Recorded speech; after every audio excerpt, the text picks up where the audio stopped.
Bonjour à tous et bienvenue dans le Coach Talk. Cette semaine, on va parler stéroïdes, on va parler USADA, on va voir tous les détails de Aldric, qui a notamment Manon qui est à l'UFC et qui par conséquent est soumise aux règles de l'USADA. Et on entend beaucoup parler, le pool USADA, McGregor va pas combattre en 2023 contre Michael Chandler parce qu'il n'est pas re-rentré dans le pool USADA. Et tout ça manque peut-être un peu de clarté pour les fans, tout simplement. Et donc aujourd'hui, on va pouvoir éclairer un peu ça avec les détails de comment ça fonctionne, quelles sont les règles, quelles sont les restrictions, quelles sont les obligations, etc. etc. Donc avant de commencer, formule de politesse, Aldric, comment vas-tu? Salut mon Chris, bonjour à tous. J'espère que tout le monde va bien. Encore une fois, un plaisir de se retrouver sur notre rendez-vous du mercredi. Ça fait extrêmement plaisir. En plus, on a un sujet qu'on avait sur le feu depuis longtemps. Et tu m'as dit hors antenne ce matin même que c'était un moment opportun pour en parler. Non pas pour McGregor, parce qu'il y a 3 semaines, je pense qu'on voulait en discuter parce qu'il y avait toute cette vague autour de McGregor ne combattra pas en 2023 parce qu'il est toujours pas rentré dans le pool USADA. Mais le PFL rentre aussi dans le pool USADA maintenant. Tu as reçu une lettre par rapport à ça, comme quoi Ouais. tous les combattants du PFL US, forcément, parce que c'est USADA, qu'est-ce que l'USADA viendrait faire en Europe? Donc pour ceux qui ne savent pas, USADA, US, United States, ADA, Anti-Doping Agency, l'agence antidopage des États-Unis. Donc voilà, la news est donc tombée. Tous les combattants US du PFL seront soumis quasi aux mêmes règles que les combattants de l'UFC. Ouais, c'est ça. Après, je pense même, si tu veux mon avis, mais ça, c'est pas officiel, qu'ils vont l'étendre aux combattants du PFL Europe. C'est juste que, en fait, ils sont obligés de sous-traiter. Je vais donner l'exemple des. Avant d'expliquer ce qu'est l'USADA, qu'est-ce qui se passe quand tu es dans le pool USADA, on va expliquer quand même les règles. En fait, l'USADA officie aux États-Unis par son personnel et qui est des fois sous-traité par les commissions athlétiques. On va revenir sur un fait qui date du 17 mai, par exemple. C'est un peu, à mon avis, ce qui a décidé le PFL. Le 17 mai, il y a donc des contrôleurs antidoping de l'USADA qui sont euh, sous-traités, entre guillemets, par la commission athlétique du Nevada, qui viennent faire des tests sur le roster du PFL. Et je pense qu'ils ont tapé à peu près tout le match-up cette fois-ci. Ils ont fait toute la carte. Euh, parce qu'il y avait apparemment des suspicions sur pas mal de ces combattants. Il y avait pas mal d'athlètes du Brésil qui étaient suspectés, apparemment. Et sur ce contrôle, il y a 9 suspensions allant de 9 mois à 3 ans, si je ne dis pas de bêtises, qui ont été, euh, qui ont été déclarées. Infligé. Ouais. Ouais. Donc 9 combattants du Roadster, c'est quand même beaucoup. Mm. Et je pense que le but du podcast, c'est à peu près d'expliquer pourquoi. Alors, c'est vrai et c'est faux. C'est-à-dire que pourquoi c'est important d'éduquer les fighters, on va l'expliquer. Et je pense que sur les 9, il y a des gens qui ont besoin d'éducation concernant les compléments alimentaires qu'ils prennent. Après, pourquoi je me Mhm. permets de dire que c'est vrai et faux? Parce qu'en fait, sur ces 9, il y avait 2 ou 3 UFC vétérans qui, eux, sont passés par le pool USADA auparavant. Donc, je pense pas que ce soit une question d'éducation. Eux, ils l'ont fait délibérément, je pense, en sachant qu'ils avaient moins de chances de se faire attraper, puisque tant qu'une organisation ne fait pas partie du pool USADA, en fait, je dirais, c'est une chance de 2 sur 10 qu'une commission athlétique déclenche un contrôle antidopage. Ouais, et quand tu as 1 million à gagner à la clé, tu as un peu cet attrait qui augmente évidemment. Tu as le risque de te faire choper qui diminue. 1 million de dollars que tu peux gagner, chose que tu n'allais pas gagner à l'UFC, probablement. Peut-être Thiago Santos était peut-être dans ces eaux-là sur plusieurs combats. Mais voilà, c'est ces deux éléments qui se mettent l'un en parallèle à l'autre. Ça a amené certains à prendre cette décision de tricher, hein, on va appeler ça. On va utiliser les termes délibérément, parce que on va peut-être en parler dans le podcast. Certaines personnes sont flag par l'USADA, mais comme tu le dis, c'est par manque d'éducation parce qu'ils prennent des produits sans assez bien vérifier. Et je sais pas c'est quoi le mot en français. En anglais, on dit tainted. Mais certains des produits ont des picogrammes ou Ouais, des nanogrammes. on peut même dire des effets indésirables, en fait. Je pense Voilà. vraiment qu'il y en a certains. C'est pour ça que tu sais que moi, je suis un fervent défenseur de ce qui est français. C'est-à-dire que j'aime parler j'aime plutôt ne pas parler de ce qui est pas bien ailleurs. Tout le monde dit oui, c'est mieux d'aller s'entraîner à l'étranger, c'est mieux d'aller lutter au Daghestan, c'est mieux d'aller faire du jiu-jitsu au Brésil. Mais je suis totalement contre ça. Par contre, Mm. de par mon expérience, force est de constater que je pense que ce que propose la FLD, qui est donc notre pool antidopage à Mm. nous, Français, c'est peut-être, et je dis bien peut-être, je suis pas scientifique, mais j'ai quand même échangé avec pas mal de biologistes là-dessus, euh, notamment des gens du laboratoire Barlab qui sont agréés FIFA pour les contrôles antidopage football aussi. Et je pense que il y a des produits vraiment qui laissent à dire. C'est-à-dire qu'en France, via la FLD, il y a des suspensions et j'ai pas envie de rentrer dans l'histoire de Ventoline ou pas Ventoline. On va parler de sirop pour la toux, par exemple. Euh, il y a des produits qui ne soupçonnent pas la tricherie. C'est le gars, il est malade, on est en plein hiver, il y a une épidémie de grippe, il a pris un sirop pour la toux. Et il y a eu des suspensions par la FLD et des suspensions de dopage pour ça. Et ce que j'aime, moi, au niveau du SADA, c'est la praticité et surtout la tolérance faite sur ça. C'est-à-dire que le gars qui est pris par l'USADA, il y a une réelle intention de tricher. Après, c'est les quantités qui vont déterminer. Quand on dit que un gars n'était pas forcément au courant de ce qu'il prenait, quand il y a des quantités infimes, mais qui nécessitent une suspension de 9 mois, et que le gars dit vraiment que c'était dans son complément alimentaire et qu'il peut le prouver, il y a des suspensions qui sont complètement abrogées ou abrégées, c'est-à-dire soit complètement enlevées, soit clairement la durée de suspension est descendue très nettement, voire multipliée voire divisée par deux. Mais on reste sur des produits dopants. Là, je me suis amusé à noter sur mon petit cahier, c'est ce que l'USADA a déclaré avoir trouvé sur ces fameux contrôles du PFL.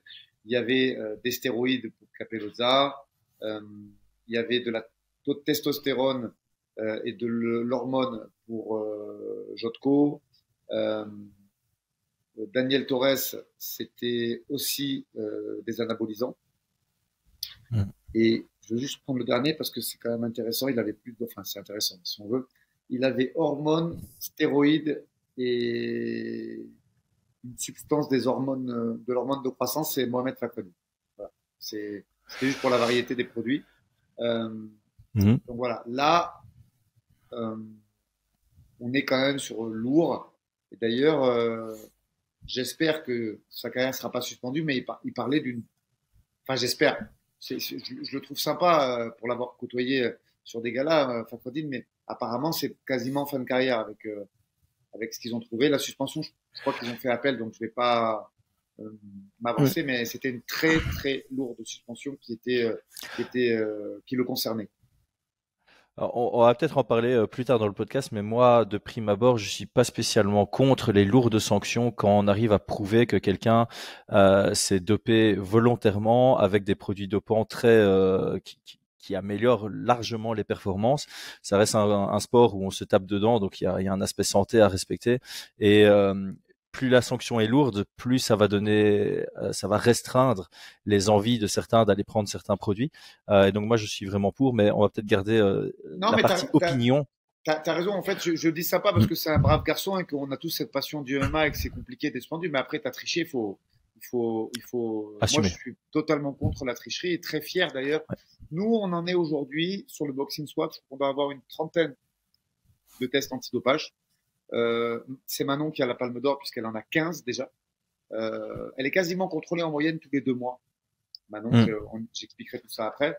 Mais il y a également des contrôles antidopage faits par le ARES, il y a la FLD, il y a des contrôles et à savoir aussi que en France les choses bougent également puisque aujourd'hui maintenant la FLD qui ne se contentait que de contrôler lors des galas auparavant contrôle également à domicile. Virgil Hogan, pour ne pas le nommer, a eu un contrôle il y a moins d'un mois. Il a été contrôlé chez lui à 7 heures du matin, un contrôle urinaire. Donc ça, c'est bien. Ça va permettre également de dépister les tricheurs en amont de leur prépa et pas uniquement le jour du combat. Oui, ça c'est clair que le côté aléatoire de l'USADA est ultra bénéfique parce que forcément, si tu sais que tu te fais contrôler que la veille de ton combat ou le lendemain de ton combat ou le jour de ton combat, il y a facilement moyen de contourner. Il suffit de se renseigner sur combien de temps reste ce produit dans mon corps.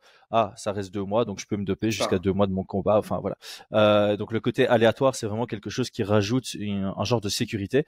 Comme on le sait, on sait toujours contourner, on sait toujours prendre de l'avance en trouvant des produits qui sont pas encore dans la liste de l'USADA et tout ce qui s'ensuit.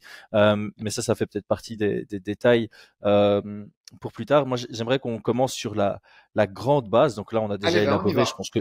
Je pense que tout le monde comprend que l'USADA, c'est pour éviter au maximum le nombre de personnes qui rentrent dans une cage en étant dopées.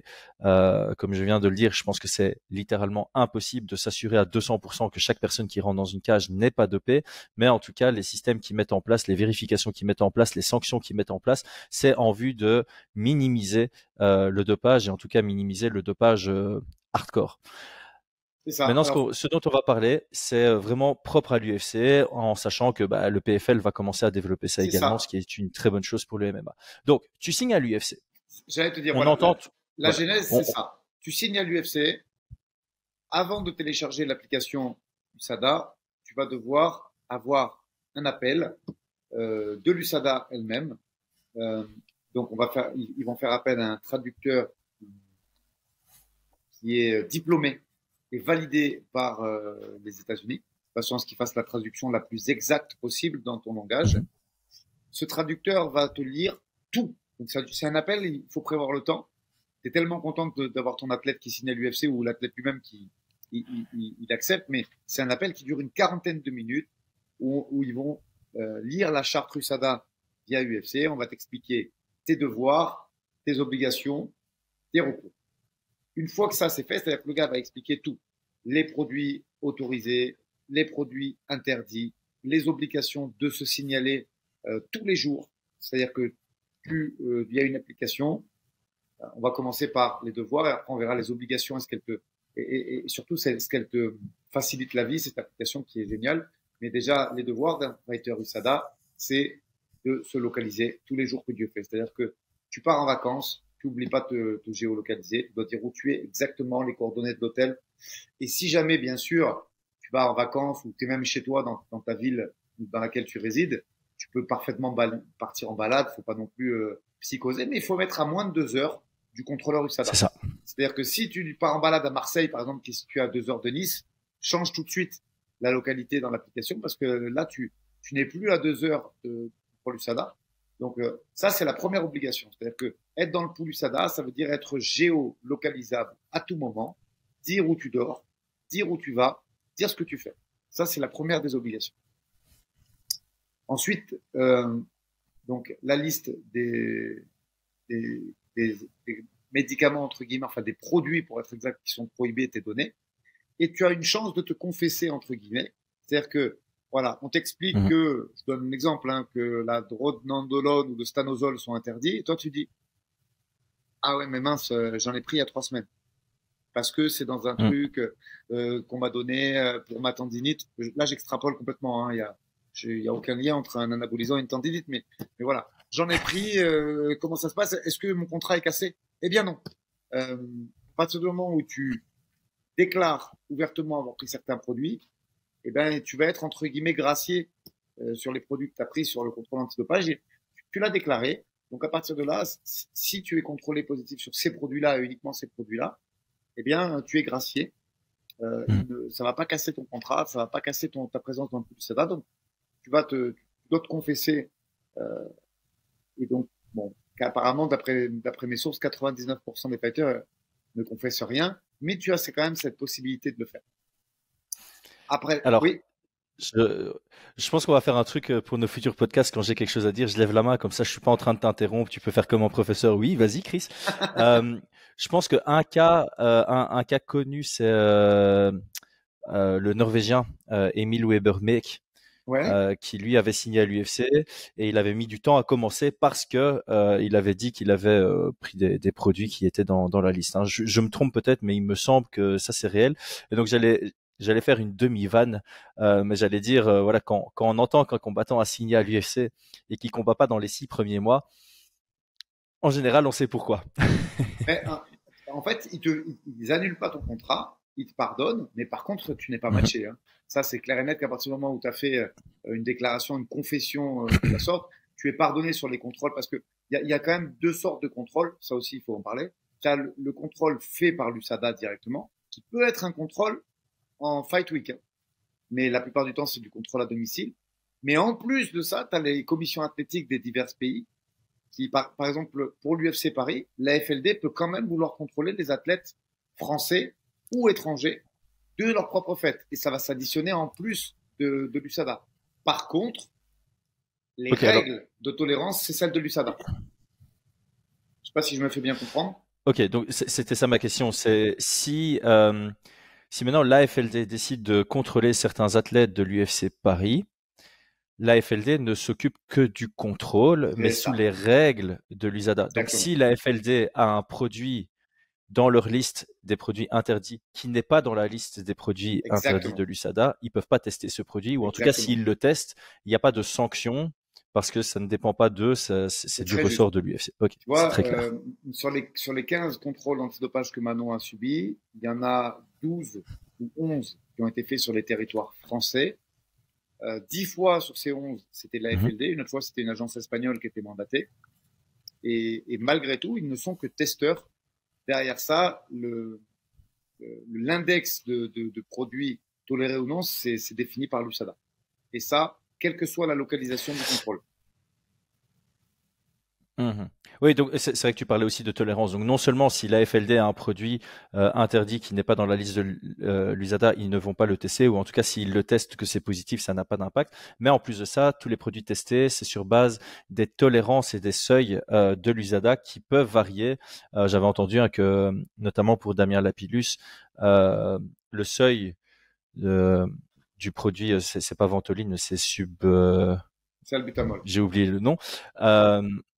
Voilà, c'était beaucoup plus sévère en France à la FLD que ça ne l'était à l'USADA. Et donc les seuils peuvent changer, mais donc quand la commission locale teste, ils s'adaptent, enfin, ils s'alignent aux seuils et aux tolérances de l'USADA. Ok, très clair pour moi. Ça va déplaire à certains, mais moi je vais mettre les pieds dans le plat directement parce que Damien, c'est un ami, je le sais, je l'ai déjà dit sur notre podcast, il n'aurait pas été suspendu par l'USADA. Zéro.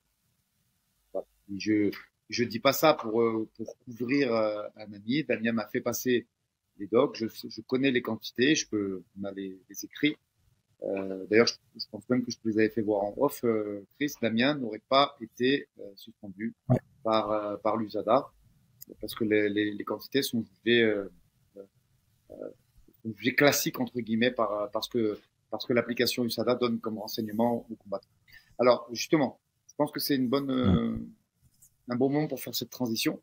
Cette application, donc, elle a des contraintes puisqu'elle doit être géolocalisée tout le temps, mais elle a quand même beaucoup de facilité pour le fighter qui a juste à rentrer le nom du médicament ou la molécule du médicament pour savoir si celui-ci est toléré ou pas.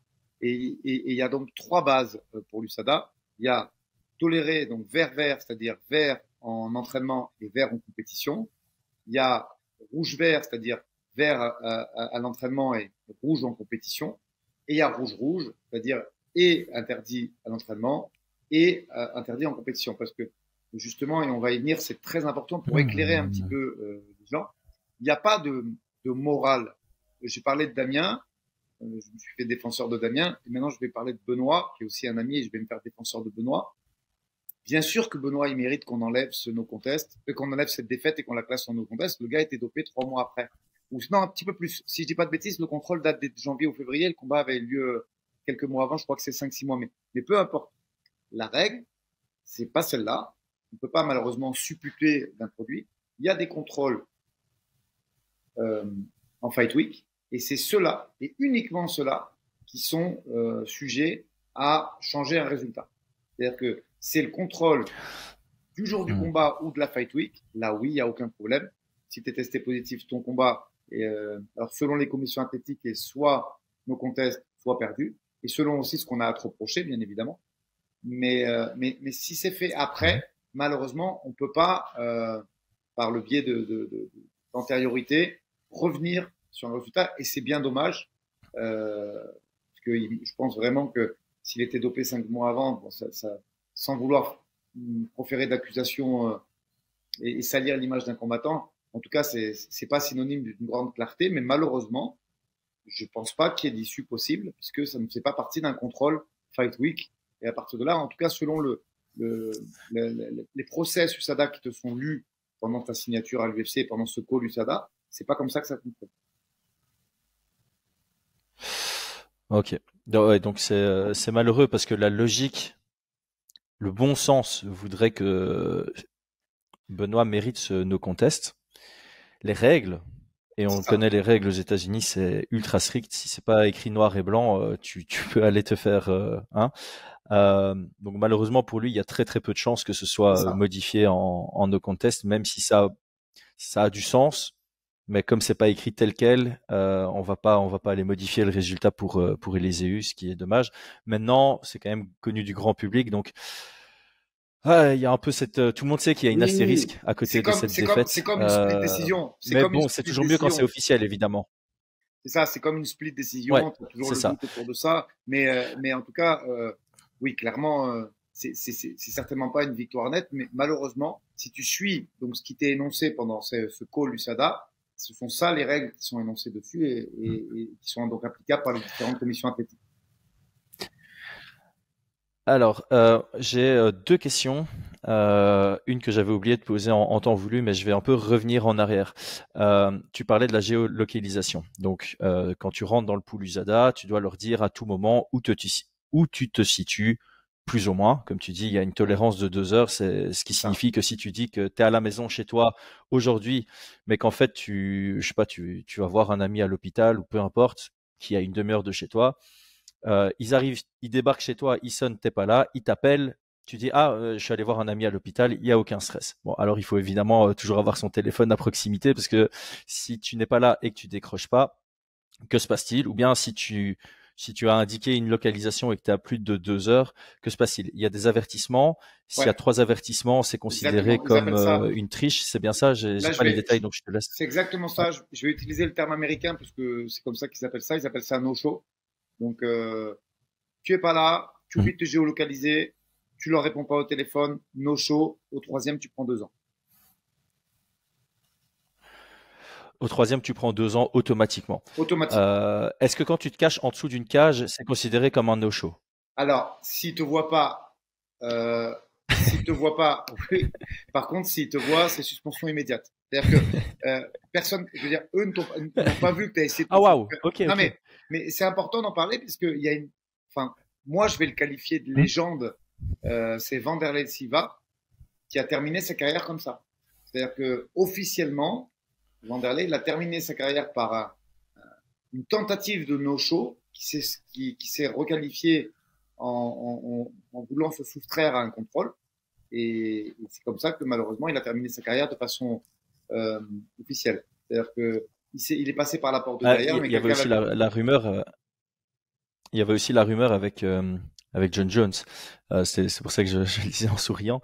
Mais donc c'est intriguant parce que ça veut dire que s'ils viennent et que tu te caches, ils considèrent que tu les évites Ouais. Ça, c'est. volontairement sur le moment. Voilà. Et Là, c'est t'es plus suspendu. grave. Ah oui. C'est plus grave qu'un no-show. Mais en fait, enfin, je veux dire, si tu sais, alors je vais aller très très loin. C'est stratégique là. Mais si tu sais que tu es dopé, que tu es dans le pool USADA, donc tu es à risque de te faire choper.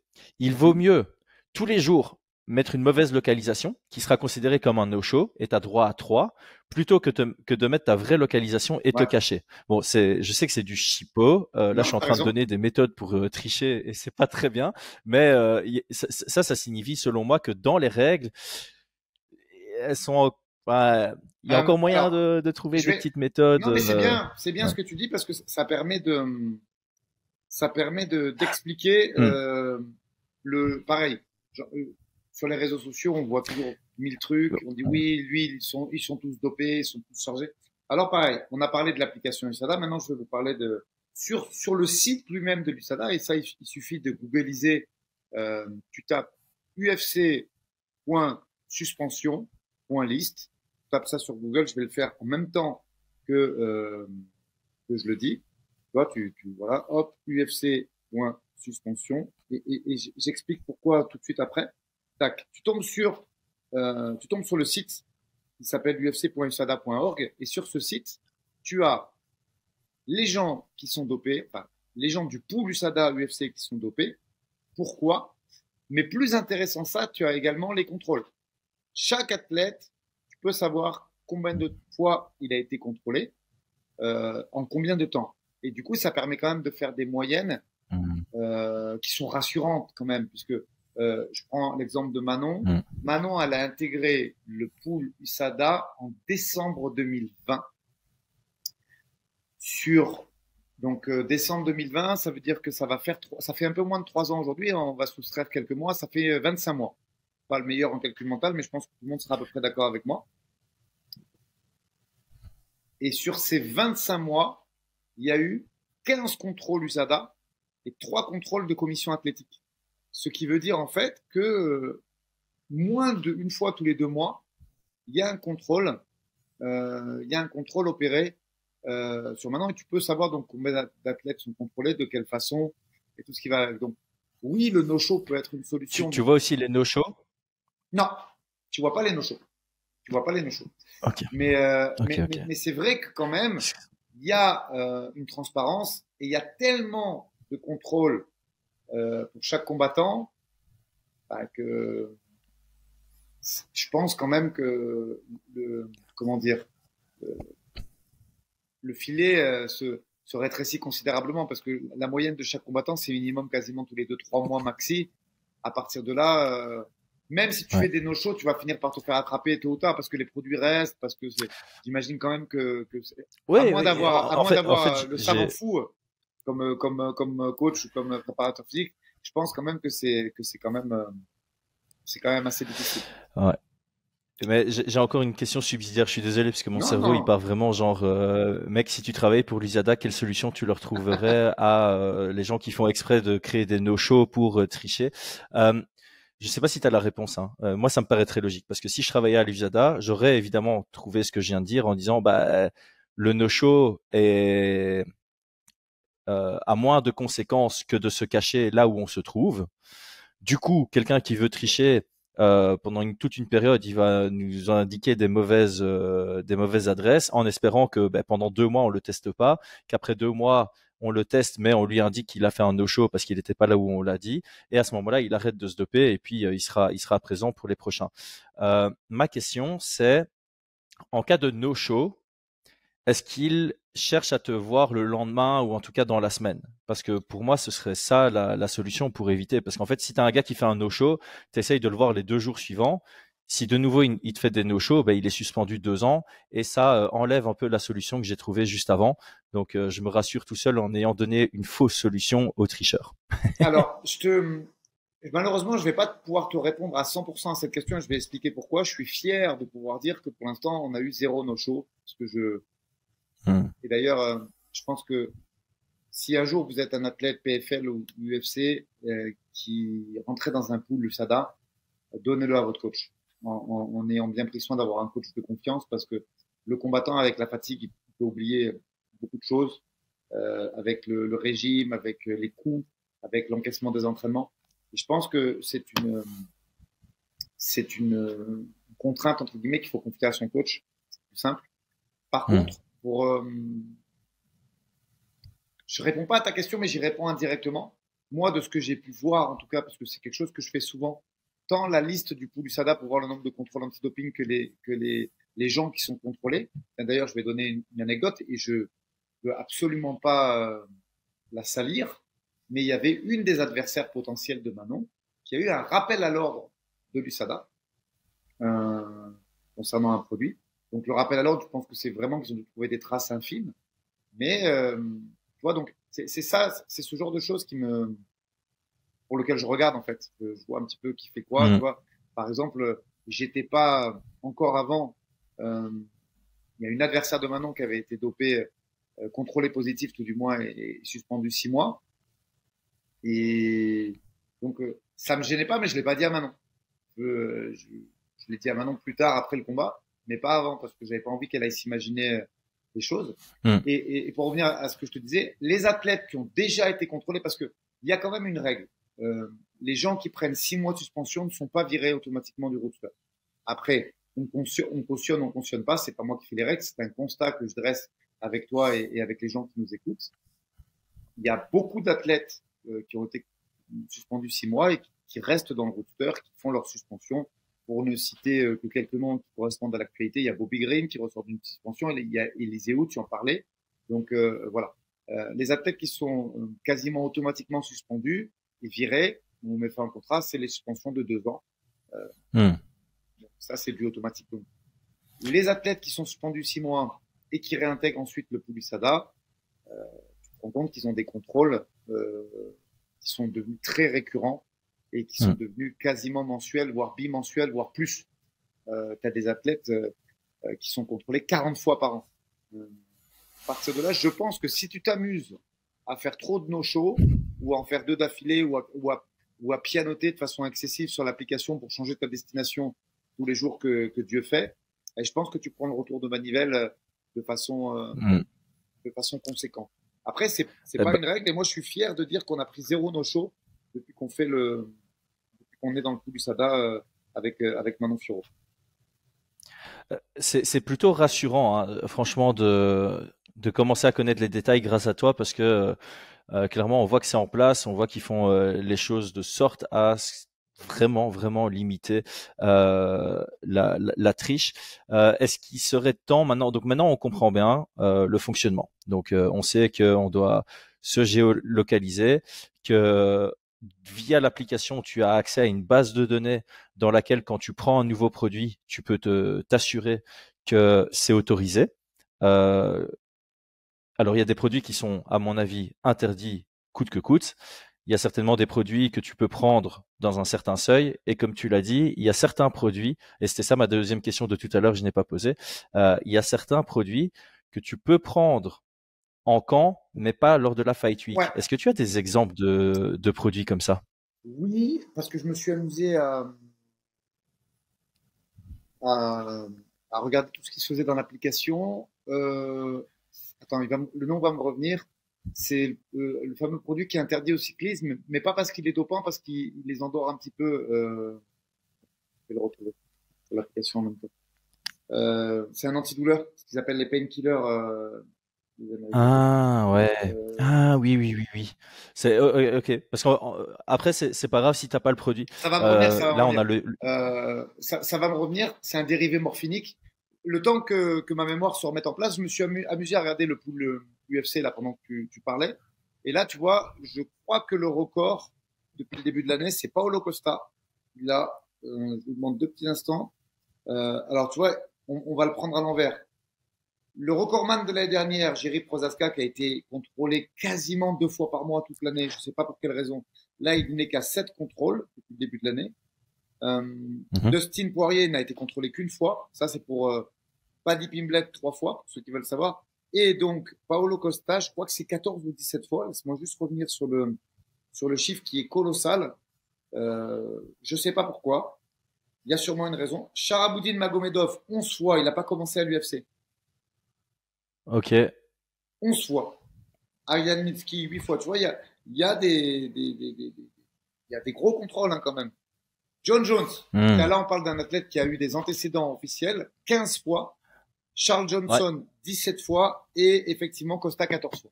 Voilà, si on s'amuse un petit peu à regarder, voilà ce que ça donne. Donc il y a des grosses disparités quand même, mais chaque athlète a minimum été contrôlé entre 2 et 3 fois depuis le début de l'année, sachant qu'on est au mois de juillet. On respecte à peu près la moyenne dont je te faisais état. C'est ça. En gros, bon, pour certains, ce sera quasi toutes les semaines, et pour d'autres, on est plus sur une fois tous les 2 mois. Mais dans tous les cas, voilà, comme c'est aléatoire, c'est impossible de toute façon de trouver un cycle pendant lequel tu pourrais essayer de tricher une fois que tu es dans le pool USADA. Alors, maintenant, on a tous une bonne compréhension du fonctionnement. Donc, il faut être géolocalisé. On connaît les produits qu'on peut prendre, qu'on ne peut pas prendre.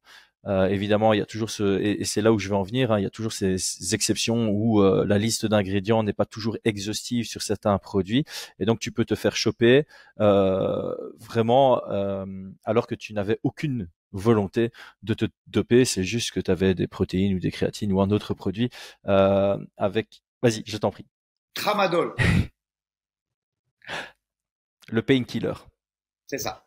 Le Ah, mais tramadol, donc, ça c'est intéressant parce que c'est logique. Tu peux prendre des painkillers dans la vie de tous les jours pour une raison X ou Y. Par contre, effectivement, lors de la fight week, ça peut être considéré comme un améliorant de performance puisque ça te permettrait de moins sentir c'est ça. les coups, j'imagine. Et donc, c'est très logique. Quand tu l'avais dit, j'étais là, je sais, tiens, mais quel type de produit on pourrait, enfin, quel type de produit est accepté pendant le camp et pas pendant la Fight Week. Et maintenant, ça me paraît très logique. J'y avais pas pensé moi-même. Donc, merci pour la réponse. Donc maintenant, je pense qu'on en arrive typiquement aux suspensions. Comme tu l'as dit, il y a des suspensions qui se comptent sur plusieurs mois. Il y a des suspensions qui vont aller chercher les 2 ans, les 4 ans. Et donc ça dépend du type de produit et du seuil atteint, C'est ça. je suppose. Ensuite, donc j'aimerais qu'on parle un peu de ça. Je ne sais pas si tu as genre les catégories ou ce Ouais. qui est plus à risque que d'autres. Donc ça, c'est la première partie. Et puis il y a aussi cette partie qui pour moi est pas ultra claire, même si elle me paraît assez logique.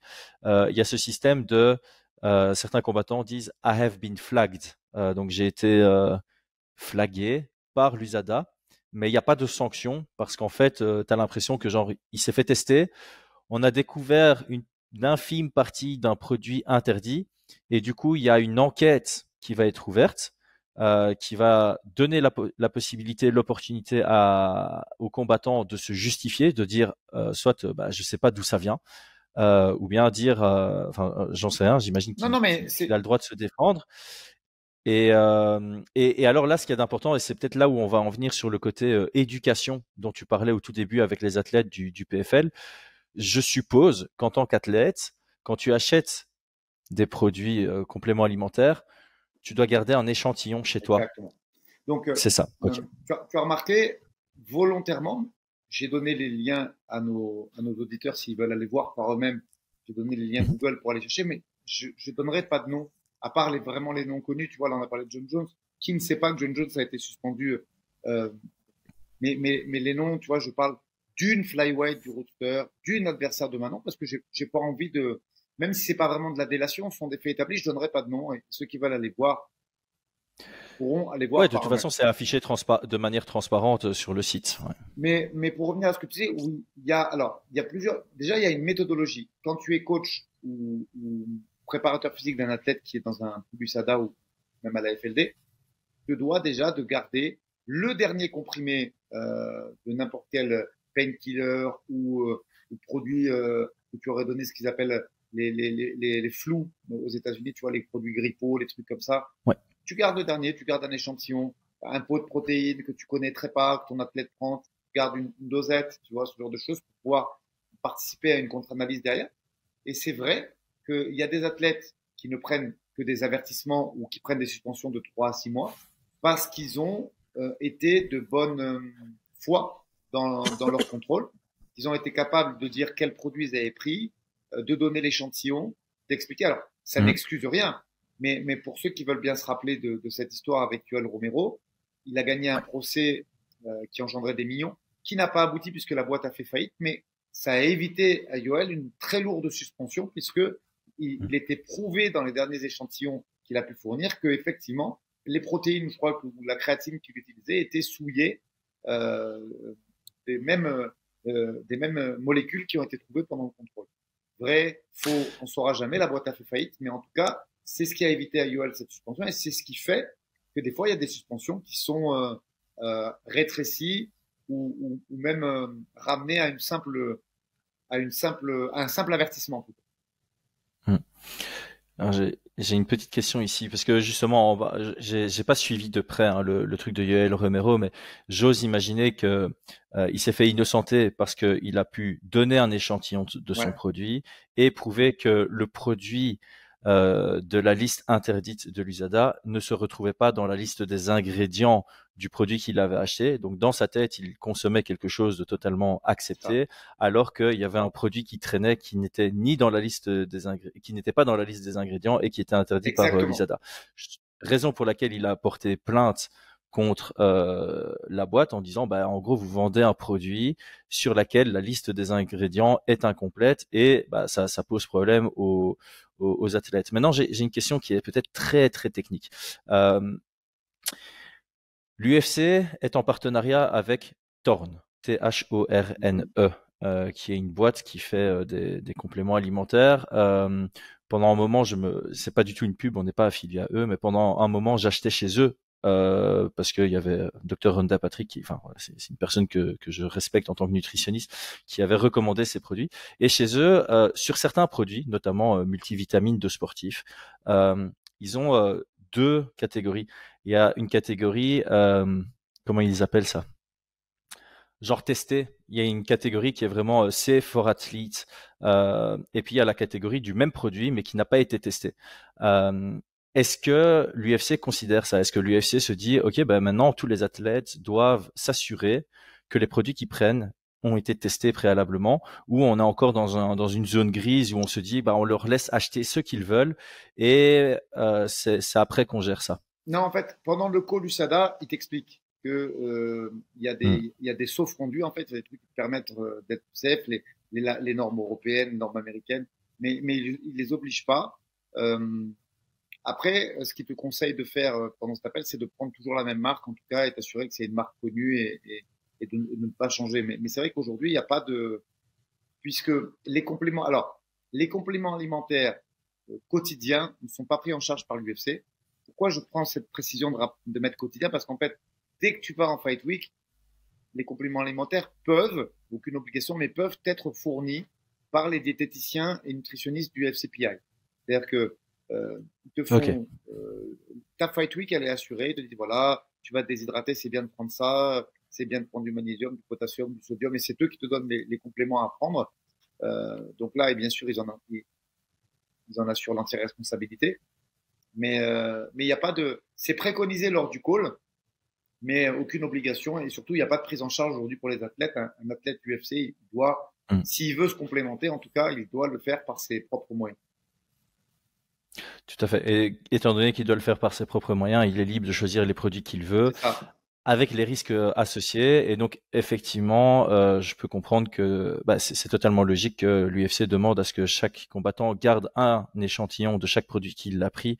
Je ne sais pas quel est le timing, mais j'imagine que c'est le temps qu'un produit dopant peut rester dans ton corps. Et à partir du moment, tu peux évidemment faire le tri de tout ça. Ça m'intéresserait de savoir si, à terme, l'UFC fera une liste de produits recommandés. Mais enfin l'UFC ou l'USADA plutôt, mais je pense pas qu'ils le feraient parce que ça veut dire qu'ils doivent prendre l'entière responsabilité là-dessus et donc ils doivent faire un genre de certification et avoir une confiance aveugle envers les marques avec lesquelles ils travailleraient, ce qui me semble peut-être utopique, même si ce serait idéal pour les athlètes, ce serait beaucoup plus facile en fait, hein, si tu as vraiment une liste de tous les compléments pour lesquels tu es safe, bah, tu dois même plus te casser la tête à chaque fois que tu achètes un produit, regarder. Parce que est-ce que tu fais ça? Donc, j'imagine que quand Manon prend quelque chose, tu achètes, tu regardes la liste des ingrédients et tu les tapes tous un par Alors, un dans je, l'application Usada pour je vais, t'assurer que c'est OK. en fait, si tu veux, déjà, elle a beaucoup de chance maintenant, c'est qu'au niveau de ses compléments alimentaires, elle a des partenaires, des sponsors. Euh, Mm. que ce soit Mini Weight ou que ce soit iFit. Désolé de parler que d'eux, mais c'est les deux sponsors de Manon. Après tout, charité bien ordonnée commence par soi-même. Ils sont le label Europe et j'ai déjà bien sûr, mais en plus de ce label, moi j'ai vérifié déjà que, à partir du moment où il y avait Ouais, c'est ça. Donc tu. s'il y a des ingrédients derrière. Mais c'est vrai que ce label Europe c'est solide. Je dis pas ça pour mettre en avant les marques françaises et européennes, mais ce label Europe pour moi il est plus solide que certains labels américains. Très sincèrement, on est assez bien OK. là-dessus en Europe et à partir du moment où on produit aux normes européennes, elles sont assez drastiques et, et je pense que c'est sérieux. Tu vois, là par contre, je dis que c'est beaucoup mieux chez OK. nous qu'ailleurs. OK. Alors, j'ai moi-même déstructuré la direction du podcast. On va pouvoir maintenant parler de justement la sévérité des sanctions. Donc, est-ce que tu peux Ouais, nous alors, détailler de quoi elles dépendent? et je te jure, je dis aux gens qui nous écoutent, on s'est pas briefé en off sur le fil conducteur. On fait comme on fait d'habitude une discussion entre amis presque. Et en fait, c'est exactement ce que j'avais prévu. J'ai fait un petit condensé, toujours pareil. C'est pas de la spéculation, c'est uniquement le site ufc.usada.org quand tu t'adresses aux suspensions. Pareil, je donnerai pas de nom, mais j'ai fait un petit condensé des suspensions et des produits et le premier produit que je vais mettre en avant, vous pouvez les vrais, c'est l'Ostarine. Voilà. L'Ostarine, c'est plus de la moitié des contrôles où ce produit est concerné. Euh, je vais parler de 3 produits, et ensuite je vais parler des suspensions moyennes. Donc, l'Ostarine, vraiment le produit le plus vu. Ensuite, il y a différents produits, je ne donnerai pas les noms, mais qui sont dans la famille des diurétiques, euh, donc qui servent, je vais être très clair, soit à masquer d'autres substances, soit à influer sur le poids, euh, très, Mhm. très objectivement. Et ensuite, pareil, je ne donnerai pas de nom parce qu'il y en a beaucoup aussi, des stéroïdes qui permettent, malgré des, des régimes hypocaloriques, c'est-à-dire faibles en calories, de conserver la masse musculaire. Euh, Après, je préviens les fans de MMA, si vous êtes fan de combattants, n'allez pas voir ce site. Vous allez être déçus. Il y a des athlètes connus qui sont dans le top 15 de certaines catés. Donc voilà, pour les gens qui sont fans, ne regardez pas ça. Tu leur dis ça, ils vont tous Chris, ils vont se jeter sur cette liste, mais Ouais, ne le faites pas. Il y a des noms psychologie inversée. qui sont toujours à l'UFC. Vous allez dire, ah ouais, je suis très fier qu'il y ait très peu de... Alors, Mm. avant de te donner la parole, je dis juste une phrase. Je suis fier. Il n'y a aucun Français actuellement sous contrat à l'UFC qui fait l'objet de contrôle antidopage, ni d'une suspension aussi infime soit-il, même pas d'un rappel à l'ordre. Donc ça, j'en suis très fier et ça prouve notre savoir-faire dans les compléments alimentaires. Je voulais juste continuer sur la psychologie inversée tant qu'on est dedans. Donc, ne likez pas la vidéo, ne vous abonnez pas à la chaîne, ne commentez pas et surtout ne faites pas de donations, hein, surtout. Surtout pas. Surtout pas. Non, mais c'est vrai parce que tu sais, petite anecdote pourrie, mais qui mérite d'être dite là. Moi, quand j'étais gosse, on en a déjà parlé quand on a parlé de toi. Moi, j'étais fan de football et de karaté. Et j'ai eu donc ma partie foot où j'étais vraiment. Et d'ailleurs, je sais plus si c'est avec toi que j'en parlais, mais si on doit citer un joueur de foot, moi je cite Barthès, Fabien, qui était gardien de but de l'équipe de France pour la fameuse Coupe du Monde 98, qui était aussi gardien de but de Marseille, ville où je suis né. Et moi, gamin, je l'ai vu fumer, quoi. Et ça m'avait retourné l'estomac de le voir avec une clope au bec. C'est con, hein, mais de le voir avec une clope au Mhm. bec en sortant d'un match. Et de la même façon, quand j'ai appris il avait des problèmes avec le cannabis, pareil, tu vois, j'ai été très déçu. Donc, je vous dis, bien sûr qu'on a dit ça et il y a 80% des gens qui nous écoutent qui vont aller regarder, bien évidemment. Mais si vous êtes fan vraiment des athlètes et tout, attention, parce qu'il y a des gens qui sont dans le top 10 de pas mal de KT et des noms connus qui ont eu des suspensions sur 6 mois, sur même un an, voire un petit peu plus pour certains, et qui ont été conservés par l'UFC. Donc, voilà. Après, faut comprendre tout. C'est-à-dire, il faut s'insurger contre le dopage et c'est certainement pas moi qui vais cautionner quoi que ce soit. Après, l'UFC, c'est une machine, c'est un business. Donc, voilà, un athlète qui a fauté, s'il est populaire, ben, il lui donne une seconde chance. Et comme on l'a dit quand même, il va avoir en moyenne beaucoup plus de contrôle que les autres dans sa rédemption et dans sa quête d'une deuxième carrière, entre guillemets. Mm. Alors, avant de passer sur nos opinions, parce que en fait là, tu m'as quasi tendu une perche par rapport à- au fait que il y a des athlètes, on ne le sait même pas qui sont suspendus parce qu'il n'y a pas de communication dessus. Et moi, je préférerais, parce que pour moi, c'est une sanction. Tu te fais avoir, c'est prouvé que tu as triché volontairement, tu mérites d'être exposé publiquement. Mais bon, ça, on va garder pour la fin parce que ça va être un très chouette échange avec toi. Ici, on a de nouveau digressé. Je t'avais lancé sur les catégorisations un peu des suspensions. De quoi est-ce que la durée de la suspension, de la sanction, de quoi dépend-elle? J'imagine que c'est au cas par cas, mais les grandes lignes, je suppose que c'est le type de produit. Il y a des produits qui sont moins graves que d'autres.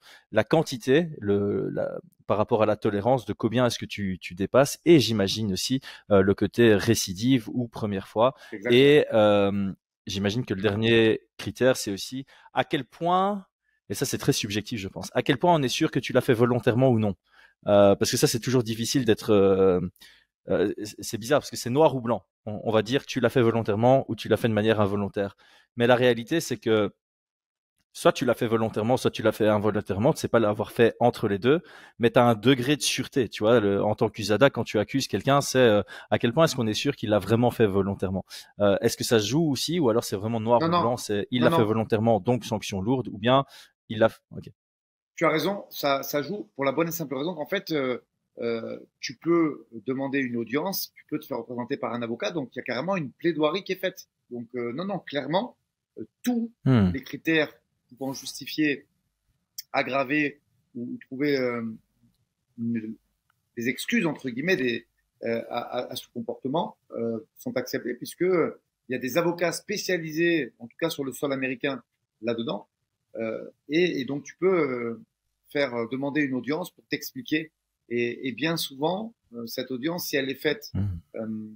de façon franche, de façon assumée, et que tu arrives à expliquer ce que tu as fait, dans quelles circonstances, et qu'il y a une explication, une suite à ça, la suspension est très souvent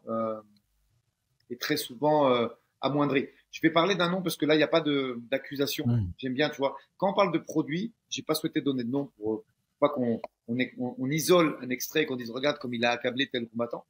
Par contre, on peut parler de no show. C'est intéressant puisqu'en plus ça colle parfaitement et je l'avais gardé pour dernier exemple. Ça colle parfaitement avec l'actualité du MMA. On va parler de Yair Rodriguez qui a pris un no show en mars 2020 et qui, après audience, explication auprès de son avocat et pas mal de choses, a fait réduire la suspension à 6 mois. Voilà. Je pense Hmm. que voilà, Donc, quand il y a des quand tu raisons dis à ça, no-show, c'est un triple no-show qui amène... exact, exactement. Ce qu'ils Ok. appellent, eux, en américain, pre-whereabout failure. Donc, Ok. et la suspension a été ramenée à 6 mois. Donc, il y a vraiment possibilité pour l'athlète de s'expliquer, d'assumer et de se justifier de façon à pouvoir, bien évidemment, alléger, si c'est possible, la subvention. Je dis ça, là d'ailleurs, si les gens qui veulent avoir mon opinion et celle de Chris, je sais pas si on chapitrera cette vidéo, mais venez la regarder. Moi, je serais beaucoup plus dur et drastique dans mon opinion, par contre, parce que pour moi, il n'y a pas de place pour ça. Mais je pense que c'est bien que ça existe, parce qu'il peut y avoir quand même, il peut toujours y avoir un problème, et de pouvoir s'expliquer et avoir un avocat qui préserve tes intérêts, qui essaye ça, c'est une bonne chose. Après, moi, je serais quand même, Hmm. je veux dire, il y a des gens qui devraient être suspendus à vie. Euh, pour moi, une Ouais. suspension, Ouais. par Ben, exemple, je donne on un peut exemple passer... je donne un exemple et on passe au dernier chapitre de nos opinions.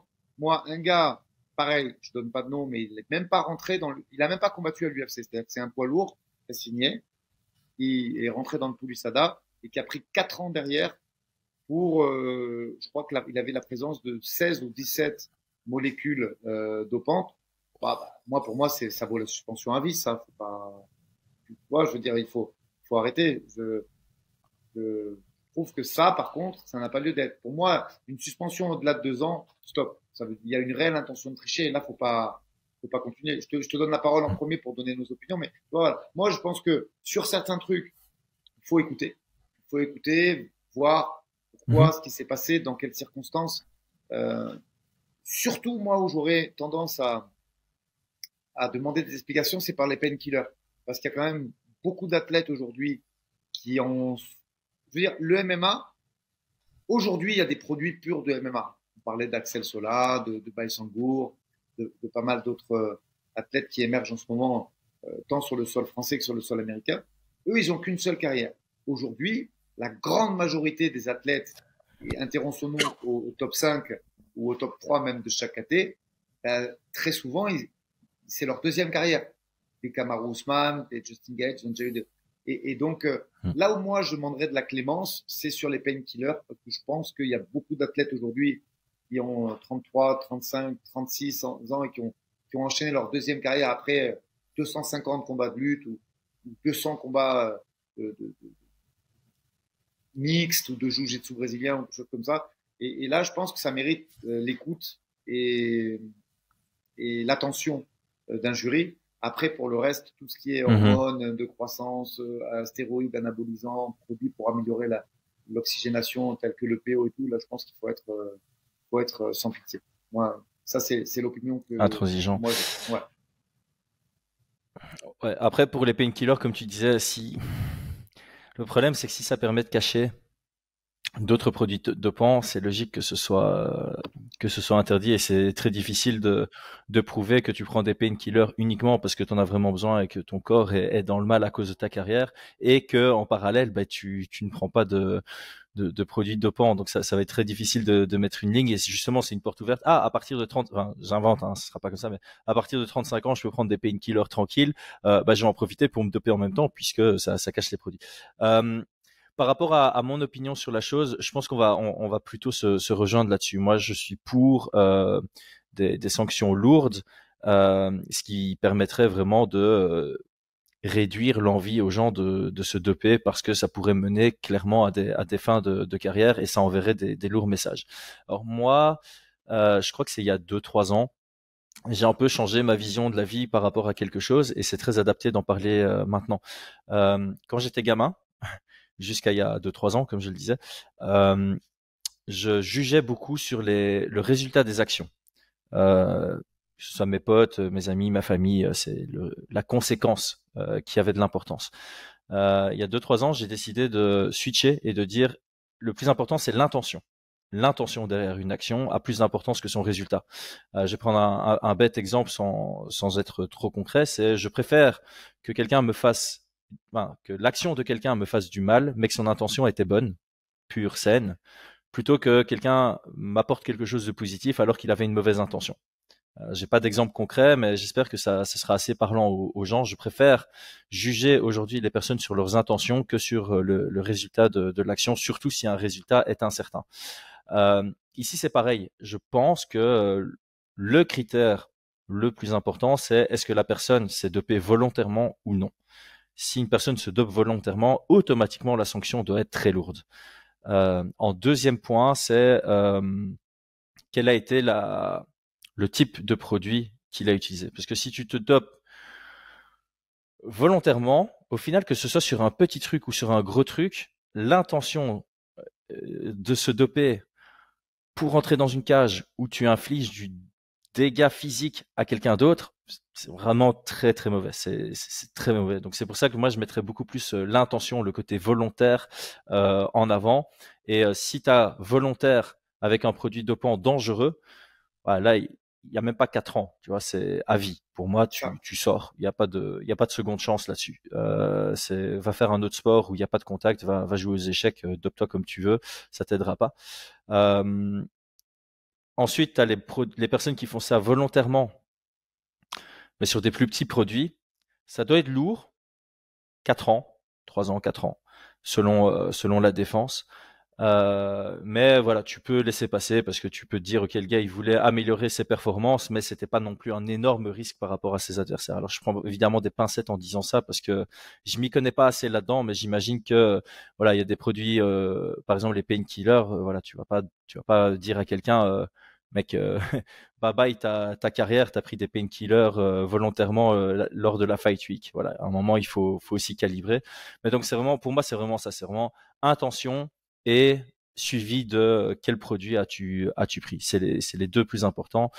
Sur la question des no-shows, ben là c'est vraiment au cas par cas quoi. Si le gars arrive à prouver que c'est inopportun, que les 3 fois où ils sont présentés chez lui, il avait réellement 3 urgences qui lui ont dit ok il faut que tu partes maintenant de chez toi à plus de 3 heures de chez toi parce que tu as un membre de ta famille qui est décédé, bah ouais évidemment tu vas pas en conduisant aller sur l'application Usada en disant ouais je suis en train de bouger. Donc voilà, il y a certaines situations qui sont un peu plus acceptables et qui sont au cas par cas. Mais le dernier point que je voulais aborder, c'est la transparence. Moi, je pense que quand une personne s'est dopée volontairement et est suspendue, qu'il y ait un combat prévu ou non, parce qu'en fait aujourd'hui j'ai l'impression qu'on est au courant que quelqu'un s'est dopé quand il avait un combat prévu et qu'il est annulé. En fait, moi j'aimerais que ce soit dit de manière transparente. Alors je sais que c'est une mauvaise pub pour l'UFC, je sais que ce serait une mauvaise pub pour le PFL de dire ah ben on a suspendu un tel, on a suspendu un tel, on a suspendu un tel, ça fait un peu oh on a une promotion de dopé, mais il faut avoir une vision long terme. Quand tu as une vision long terme, tu te dis ok si à chaque fois qu'il y a quelqu'un qui se dope, on l'affiche publiquement, il va perdre en fans, S'il saute de l'UFC, les autres promotions vont pas vouloir le prendre, donc il y a un genre de double sanction. Avec une vision à long terme, tu te dis, ok, notre objectif en tant USADA, UFC, c'est de rendre le sport le plus sain que possible. C'est pas le business, c'est autre chose. Donc pour moi, il faut une réflexion vraiment. Quelles sont les mesures et les décisions qu'on peut prendre pour s'assurer qu'un minimum de personnes trichent. C'est vraiment ça l'objectif majeur.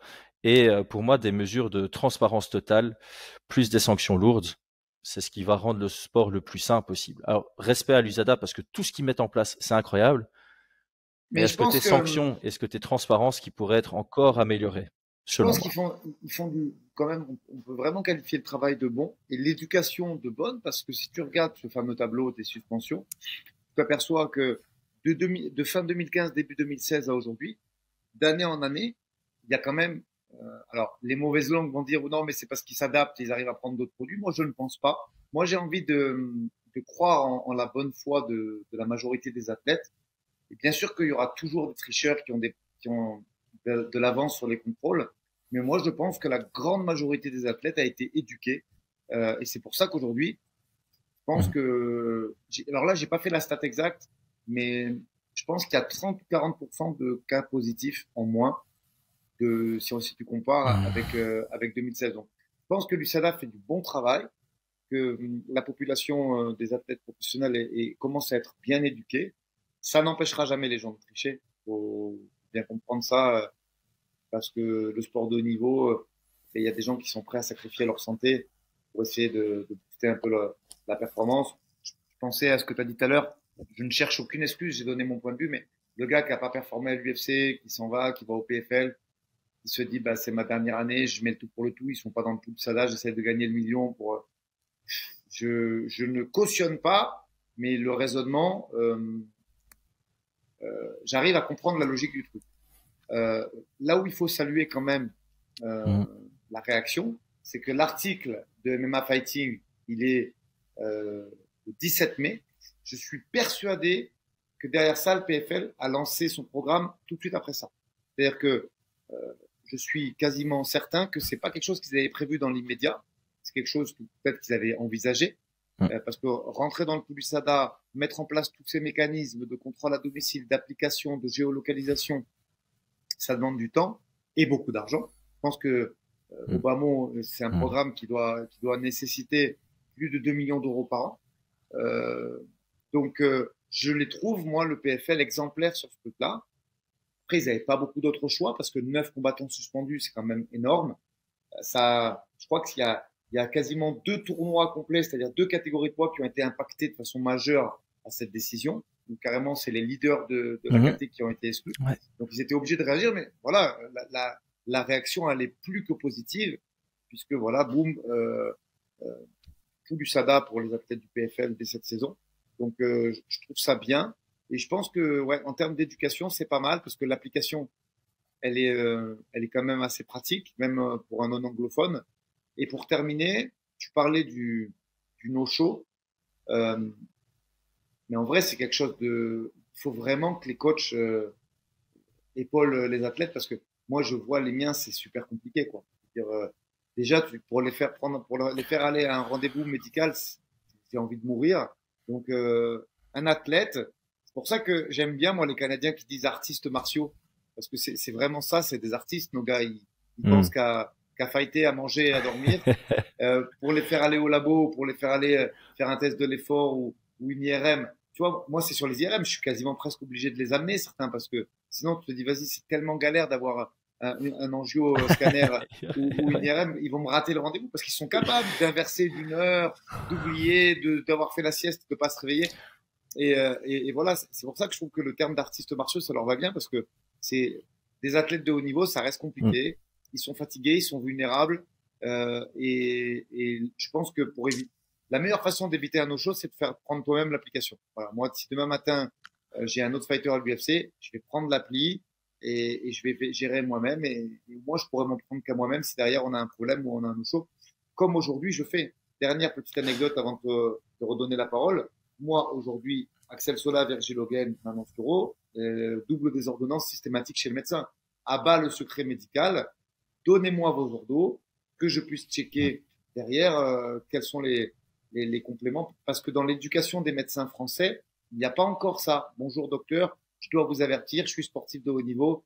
Euh, Aujourd'hui, le mec qui sort son ordonnance et il met ce qu'il y a dessus de la même façon que si c'était une ménagère de moins de 50 ans ou un athlète de haut niveau. Donc, comme on n'est pas encore éduqué là-dessus, ben qui doit faire le travail? Le coach, d'après moi. Coach ou manager, la difficulté évidemment, c'est que du coup le coach ou le manager qui a beaucoup de personnes dans le pool USADA doit constamment prendre du temps pour aller à côté de l'athlète en disant ok cette semaine t'es où, à quel jour, etc., etc. Si l'athlète est infidèle envers sa femme, c'est le bordel. J'ose pas imaginer comment tu gères ça. Pardon, je vais la sortir celle-là. Ah, j'y avais pas pensé à Euh, ça. mais c'est, mais je suis totalement d'accord. Enfin, moi, j'ai jamais eu quelqu'un dans le pool ISADA, mais c'est vrai que ne fût-ce que pour les checks médicaux, c'est déjà une galère de donner ça aux athlètes. Ils ont beaucoup de choses sur lesquelles se concentrer. Et pour la plupart, comme tu dis, il y a plusieurs dénominateurs communs, points communs entre la plupart des athlètes, notamment un bon ego. Hein, on va pas se mentir, la plupart des combattants, ils ont un ego bien qui prend pas mal de place. Et effectivement, ce côté un peu mal organisé. Alors je généralise pas, hein. Il y a beaucoup de combattants très organisés, cadrés, qui ont une vie structurée, mais j'ai l'impression que, en tout cas moi, la plupart des athlètes avec lesquels j'ai pu travailler, il y a ce côté un peu, oh, on verra, demain, je te dis demain, je te Ouais. fais ça la semaine Ouais, prochaine, puis et puis ça il procrastine y et ça a, part dans il y a tous les une, sens. il y a Donc, une temporalité aussi. Il y a aussi une temporalité, c'est-à-dire que tu as des athlètes mhm. qui sont super bien organisés, mais quand on commence à baisser à 1200 cales la semaine, parce qu'on n'est pas loin de la fight week avec la fatigue, ben, ils ne le sont plus, tu vois. C'est pour ça, il y a pas de constance. Ouais. T'as des mecs qui sont désorganisés toute l'année. Ça, c'est une certitude. Lui, tu sais que tu dois être derrière, tel un gendarme, et c'est comme ça. Et t'as le contraire. Alors regarde, moi, je donne des noms, c'est mon club, ça n'engage que moi. Christopher Jacquelin, régime, bon, il est gendarme de profession, mais régime, pas régime, le gars, c'est du papier à musique. Tout est cadré, tout est réglé à la minute près, sa récup, sa supplémentation, ses rendez-vous. Tu fais rien. Je veux dire, quand tu t'occupes de Christopher Jacquelin, tu fais rien. Il fait tout seul et c'est vraiment magique. Mais à Hmm. côté de ça, j'ai d'autres athlètes. Tiens, on va lui faire des Axel Sola et des Virgil Hogan. C'est méga cadré hors régime. C'est plus difficile quand ça commence à faire la diète. Ça peut oublier des choses et je leur fais un gros clin d'œil parce que je suis très fier de ce qu'ils accomplissent. Mais c'est comme ça. Et puis, il faut se mettre à la place. Je veux dire, quand tu commences à être sous-alimenté, fatigué, sous pression et que ton fight, il est dans 3 semaines, ben, effectivement, peut-être que gérer une application et dire que tu vas chez Mémé pendant 2 jours à 300 km de chez toi, ben, ça va pas être ta préoccupation première, tu vois. Donc, je pense qu'il faut absolument qu'ils aient une aide derrière ça Hmm. de façon à vérifier que tout est OK. Tu te rappelles quand on a fait l'épisode sur les qualités d'un bon coach, c'est vrai qu'on n'en avait pas parlé, mais le côté organisé, c'est une qualité pour un bon coach. Alors ici, je vais faire un clin d'œil. Je pense qu'il n'y a pas tout le monde qui va comprendre ce que je vais dire, mais je fais un clin d'œil parce que je sais qu'il y a une sous-partie de l'audience qui va comprendre. Mais en gros, les coachs qui font leur MBTI, les meilleurs coachs sont ceux qui auront le P plutôt que le J. Voilà, je la balance comme ça parce que je sais que ça fera sourire certains. Donc pour mettre du contexte, le MBTI, c'est un test psychologique qui est fort utilisé dans le monde professionnel et qui devrait être utilisé dans le monde sportif. C'est interdit en ressources humaines pour faire du recrutement. En revanche, c'est excellent pour améliorer la communication intra-équipe et inter-équipe parce que tu comprends mieux ton fonctionnement et l'existence de fonctionnements différents du tien, ce qui te permet d'être plus ouvert, de t'adapter mieux à communiquer de manière plus optimale selon le profil avec lequel tu discutes. Bah, tant que je suis dedans, je vais peut-être finir ma parenthèse pour prendre un bête exemple.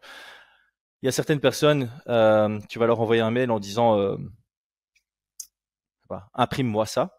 Ils vont être contents parce que c'est direct, il n'y a pas de blabla autour. Eux, ils vont exécuter, c'est parfait pour eux. Et certaines personnes vont se vexer en disant mais il me prend pour son chien. Alors qu'il y a d'autres personnes qui vont préférer salut Chris, comment tu vas? J'espère que ta famille se porte bien. Dis, j'espère que tu pourrais m'imprimer ce papier pour tout à l'heure car j'en aurai besoin. Et certaines personnes vont préférer ce genre de mail, c'est plus poli, mais il y a des personnes, ça va leur casser la tête de devoir lire tout ça, de répondre à 3 questions alors qu'il suffit d'imprimer un papier. Donc voilà, c'était juste pour finir ma parenthèse. Ça reste quelque chose d'intéressant dans le coach talk. Eh ben, tu sais quoi, on va finir sur ce que toi tu penses des sanctions actuelles, parce qu'on était parti sur les opinions. Moi, j'ai donné le mien. Je sais pas si tu étais en phase avec ça. J'ai cru comprendre que tu es vraiment anti-triche à fond, et donc j'imagine que tu aimerais aussi voir des sanctions peut-être un peu plus lourdes dans certains cas. C'est ça. Je pense que, comme je l'ai dit, il faut pouvoir s'expliquer. Il faut pouvoir justifier certains actes. Je m'explique. Le gars, il a une maladie, il est allé voir un médecin, il y a eu un problème d'ordonnance. C'est à partir du moment où il y a de la bonne foi derrière tout ça, je pense qu'il faut être capable de d'édulcorer un petit peu certaines sanctions. À partir de là, je dis ça parce que c'est vraiment une question de produit. Tu as des produits qui sont là, qui existent, où il y a malheureusement quelques molécules qui pourraient biper à un contre-dopage. Voilà. Je pense qu'il faut vraiment écouter l'athlète, d'un côté pour pouvoir comprendre s'il y a des raisons médicales à cet échec du contrôle, mais d'un autre côté, ça c'est valable pour les petites sanctions, c'est-à-dire que d'écouter, d'essayer de comprendre pourquoi il y a de la douleur, pourquoi il y a des trucs comme ça, pourquoi il a repoussé une opération, tu vois, il y a plein de paramètres possibles et acceptables. Par contre, tout ce qui est hormones, stéroïdes, anabolisants, non, ça c'est là vraiment en dehors de la contamination de certains produits à l'insu du fighter et avec sur lequel il aurait gardé un échantillon. Le reste, c'est pour moi impossible d'avoir des circonstances atténuantes parce que je pense que c'est quelque chose qui doit être sanctionné. Je pense que parce que pour avoir moi des athlètes de haut niveau, la différence, elle se fait pas le jour du fight. Je pense qu'il y a aucun produit qui te permet de performer. Par contre, il y a des produits qui te permettent de plus t'entraîner, de moins souffrir, de récupérer plus vite. Et cela, il faut vraiment lutter vraiment contre ça parce que ça, c'est de la triche. Pour le reste, je pense qu'il faut être ouvert et comprendre. Oui, vas-y, vas-y. Non, non, je te laisse terminer parce qu'en fait, c'est une question. C'est une dernière question. Mais voilà, je pense que si on met bien en face ces paramètres, il faut, en étant maintenant plus clair et plus trivial dans ce que je veux dire, continuer à avoir du cas par cas pour les petites subventions les petites suspensions, pardon, qui peuvent se transformer soit en avertissement, soit en suspension de 3 à 6 mois. Ça, à partir du moment où il n'y a pas de produit tel que j'ai défini ultérieurement, c'est bien. Mais par contre, un athlète suspendu entre 2 et 4 ans, alors qu'il y a vraiment de l'EPO, de l'hormone de croissance, des choses comme ça, pour moi, ça là-dessus, ça mérite une suspension à vie. Parce que là, vraiment, il y a une claire intention d'augmenter ton capital métabolique, tu vois. Donc, non, ça, je suis complètement contre. Ouais, et encore une fois, c'est 2 fois plus grave dans un sport tel que le MMA que, par exemple, en 100 mètres. Oui, ou même en Parce vélo, parce que que tu il y a tapes le sur côté quelqu'un, santé là. aussi, tu frappes sur quelqu'un. Ouais, là, c'est ça, exactement. Moi, j'avais une dernière question, parce qu'on n'en a pas parlé. Je pense que c'est important et c'est une des phrases que tu viens de citer, que tu viens de dire qui m'a fait tilter. Vaut mieux prévenir que guérir. Est-ce qu'il y a des exemptions possibles? Parce que là, tu dis, voilà, au cas par cas, de temps en temps, a posteriori, il est possible de justifier la prise d'un produit. Est-ce qu'il y a un système j'ai pas appelé ça de la prévention, mais j'ai appelé ça vraiment de l'exemption. Est-ce que tu peux dire à l'USADA, ok, je vois que telle molécule fait partie des produits interdits à tel seuil. Moi, pour une raison médicale ou pour telle ou telle raison qui est sincèrement justifiée, j'ai besoin d'être à un seuil qui est X% au-dessus. Est-ce que c'est possible d'avoir ce genre d'exemption si c'est vraiment justifié, prouvé, etc. Ou Oui, c'est vraiment un système pas d'exception oui, possible? le terme exact, je l'ai plus en tête, mais il va me revenir. Mais il y a la possibilité d'avoir comme une ordonnance d'un médecin et qui te permettent d'avoir accès à des subventions, à des substances en fait qui seraient interdites. Ouais, il y a ça. J'ai pas le terme, il va me revenir, j'espère rapidement. Euh, mais tu peux Autorisation? avoir. Ouais, c'est comme une autorisation, ça a un nom, je sais plus exactement. Il va me revenir avant la fin de notre discussion. Mais tu as la possibilité, avec bien évidemment le, la validation d'un médecin et la possibilité qu'il y ait un contre-avis médical d'un médecin agréé par l'USADA, de pouvoir obtenir J'allais poser euh, la question. Ouais. une exemption. Ouais. Hmm. Ouais, j'allais poser la question évidemment de la contre-expertise d'un médecin agréé, parce que sinon c'est un peu facile, tu vas demander à un pote médecin et tout est fait. Mais c'est bien ficelé, hein. Ils ont bien pensé à Non, tout, ça ne me surprend franchement, évidemment pas.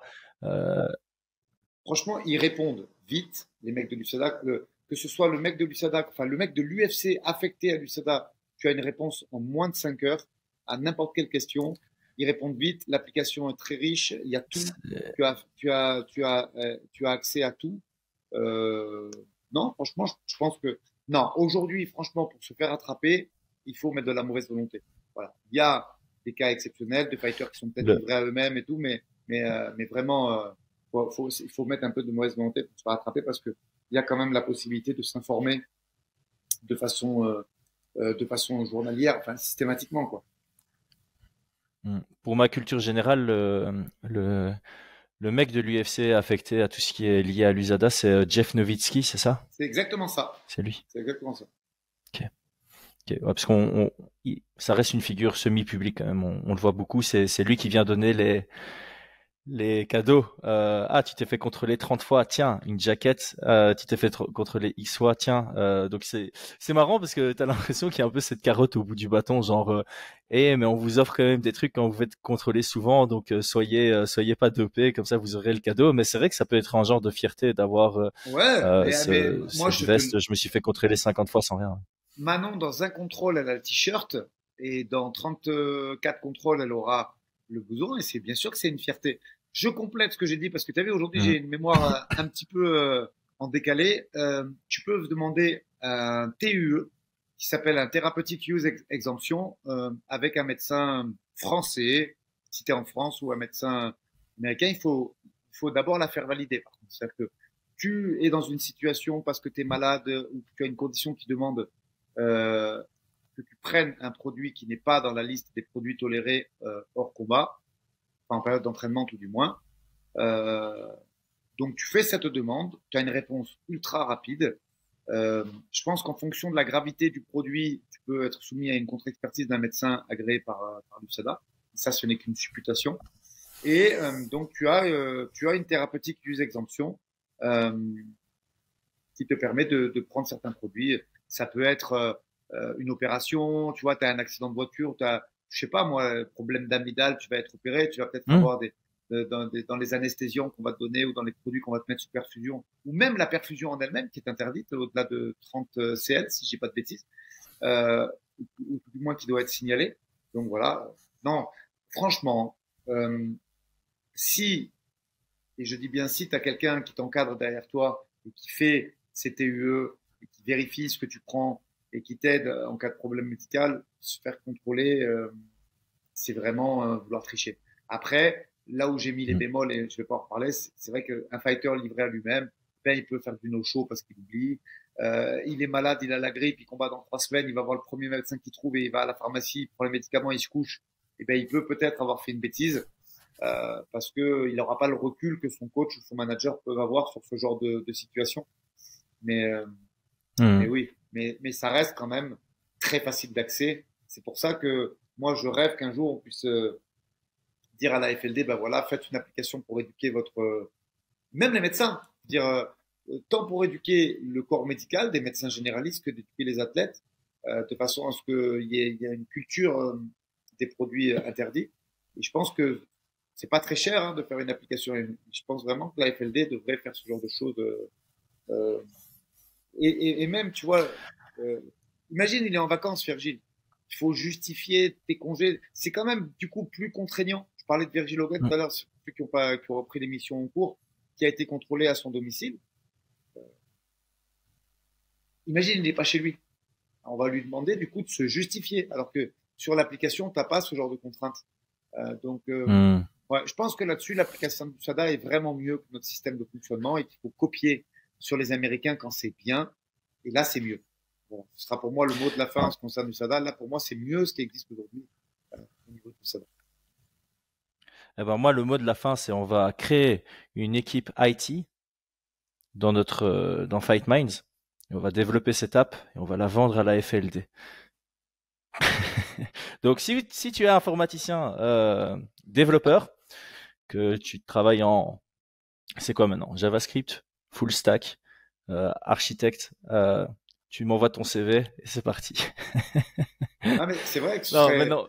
ce serait améliorer la qualité de vie des fighters parce que je te dis, la FLD, c'est tout de suite un peu pas de l'agression, mais tu vois, tout de suite, le fighter, il est dans un mécanisme de défense parce que s'il n'est pas à son domicile sur un coup, là, il va devoir se justifier. Tu vois le truc?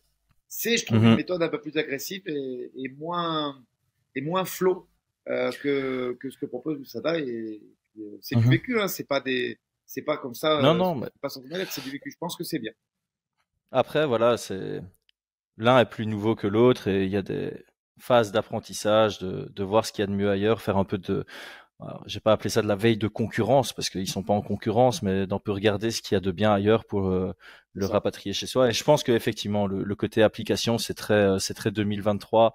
Ça permet de pas donner d'excuses, de possibilités d'excuses. Ça facilite le travail à tout niveau. Donc, ouais, je pense que c'est quelque chose à investiguer pour la FLD. Aldric, 1h20. Merci pour ton temps.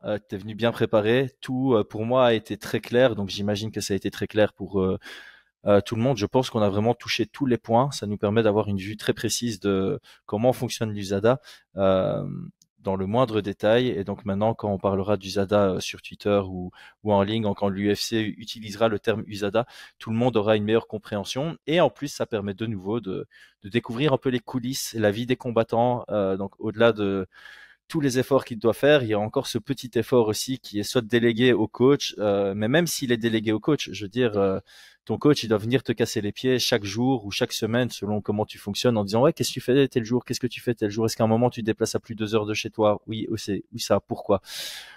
C'est du taf, hein. C'est vraiment un métier. Bon, merci à toi, merci à tous d'avoir suivi, et à la semaine prochaine. À bientôt.